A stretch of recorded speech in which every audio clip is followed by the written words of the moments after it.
In today's video, I'm going to teach you how to change currency on your Shopify store. To get started, open your Shopify admin in your web browser and make sure you're in the correct store dashboard.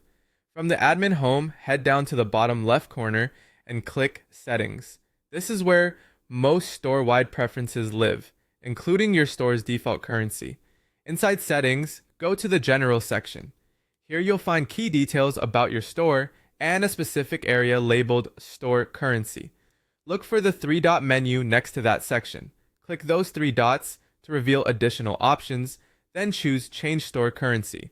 Shopify puts this option behind a small menu so you don't change it accidentally since it affects prices across your storefront and checkout. Once you've opened the currency settings, use the drop-down to select your preferred store currency.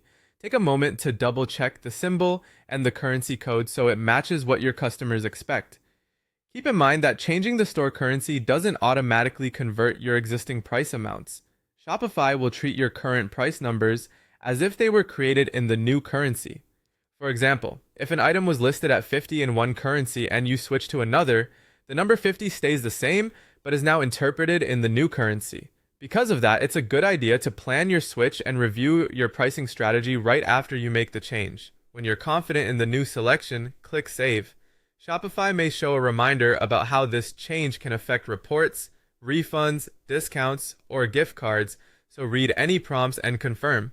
After saving, give your storefront a quick refresh and visit a few product pages to make sure prices appear in the new currency. It can help to view your site in a private or incognito window to avoid cached data and to add an item to cart to confirm the checkout currency matches what you set. A few tips as you wrap up. If you sell internationally, remember that the store currency is your base currency for reporting and for prices you set in the admin. If you also use multi-currency features, review rounding rules and any market-specific pricing to keep amounts tidy and consistent. Finally, check your shipping rates, discount values, and any app configurations that reference currency so everything aligns with your new default. That's it. You've successfully changed the currency on your Shopify